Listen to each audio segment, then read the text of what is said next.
الحمد للہ وحدہ والصلاة والسلام علی من لا نبی بعدہ فاعوذ باللہ من الشیطان الرجیم بسم اللہ الرحمن الرحیم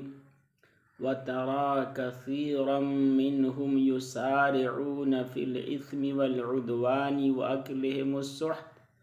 لبئس ما كانوا يعملون لولا ينهاهم الربانيون والأحبار عن قولهم الإثم وأكلهم السحت لبئس ما كانوا يصنعون۔ محترم بزرگوں اور دوستو، اگر ہم اور آپ پوری دنیا کے ممالک کا ایک سرسری جائزہ لیں تو ہمیں یہ بات بخوبی معلوم ہو جائے گی کہ پورے عالم میں صرف 3 ہی طرز حکومت رائج ہیں۔ نمبر 1 کمیونزم، نمبر 2 سوشلزم جسے جمہوریت کہتے ہیں، نمبر 3 اسلامزم۔ کمیونزم کا مطلب تو یہ ہے کہ یہ حکومت جہاں ہوتی ہے وہاں کی عوام کو کسی چیز کا اختیار نہیں ہوتا، بلکہ ہر چیز حکومت کی مملوک ہوا کرتی ہے اور حکومت اپنے حساب سے وہاں کی عوام کو اس کے ضروریات کے مطابق جو چاہے دے دے۔ پھر وہاں کی جنتا کو، عوام کو حکومت کے خلاف آواز اٹھانے کا، اظہار رائے کا یا اس حکومت کے موقف کے خلاف کسی احتجاج، پردرشن اور دھرنے کا بالکل اختیار نہیں ہوتا، بلکہ ایسا کرنے والا مجرم گردانا جاتا ہے، اسے جیل کے سلاخوں کے پیچھے۔ لیکن جمہوریت کے اندر عوام کو مکمل اختیار ہوتا ہے، اس کی اپنی جائیداد اور ملکیت ہوتی ہے، اس کو ہر قسم کی آواز بلند کرنے کا حق ہوتا ہے، اظہار رائے کی آزادی ہوتی ہے، اور وہاں حکومت بنانے کا اختیار وہاں کی جنتا کو ہوتا ہے۔ وہ ایک وقت مقررہ پر اپنے نمائندہ کو انتخاب کے ذریعے چن کر ایوان بالا میں بھیجتی ہے، اور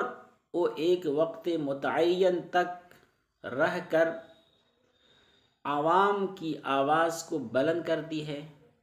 پھر ایک وقت دوبارہ آتا ہے کہ یہ اپنے منتخب شدہ نمائندے کو چاہیں تو برقرار رکھے، پھر جیت دلا دیں، یا پھر اسے بدل دیں، دوسرے کو موقع دیں۔ اور ایک طرز حکومت ہے اسلامزم کی،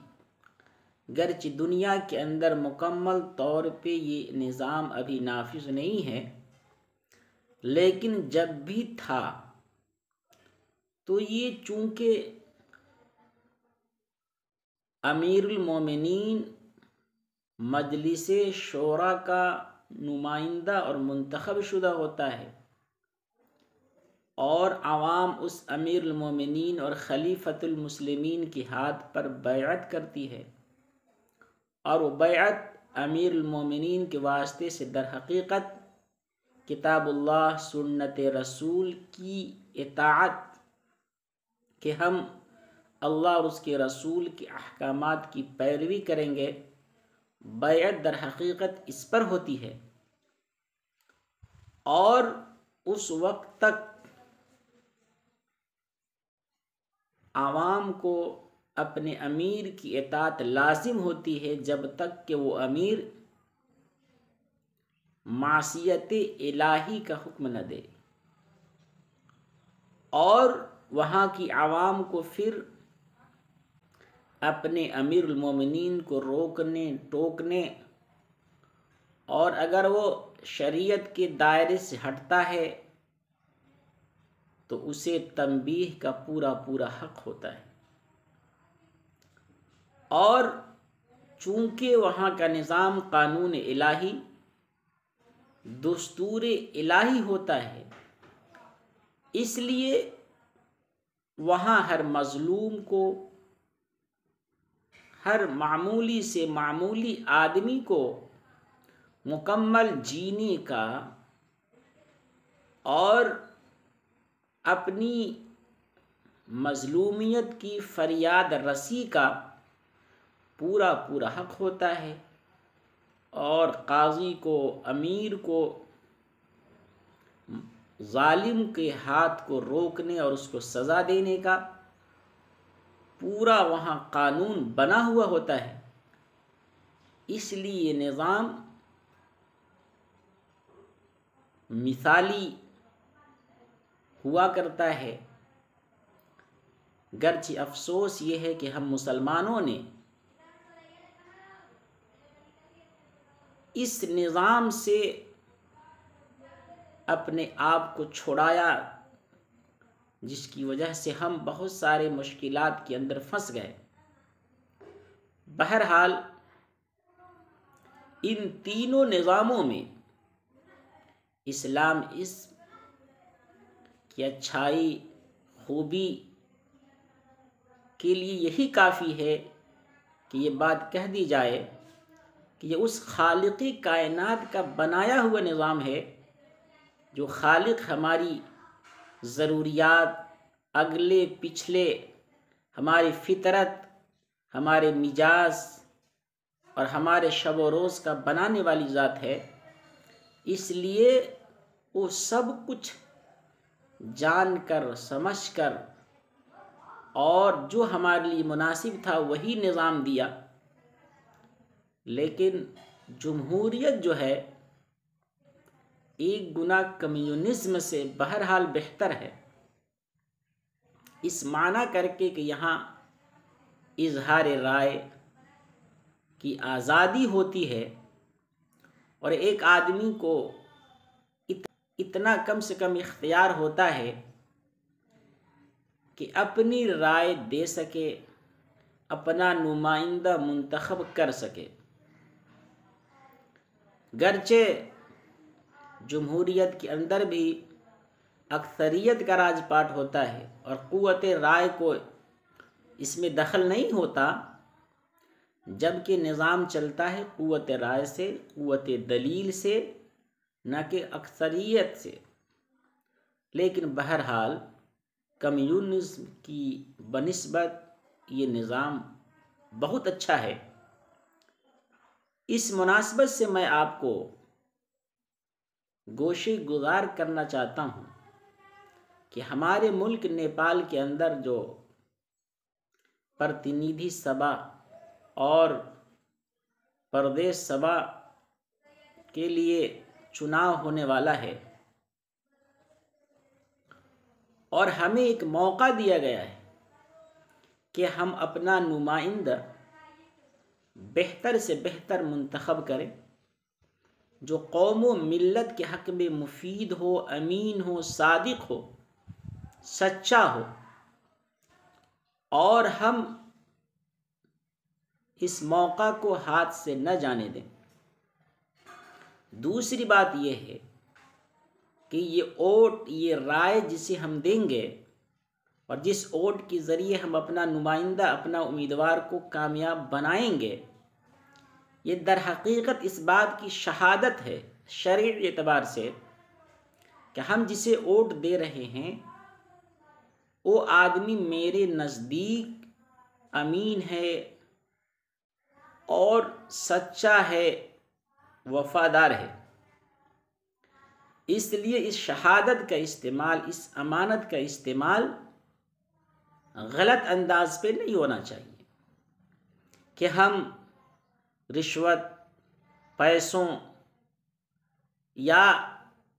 اکل و شرب کی لالچ میں پھنس کر جانتے ہوئے بھی کہ یہ نمائندہ غلط ہے، جانتے ہوئے بھی کہ یہ خائن ہے،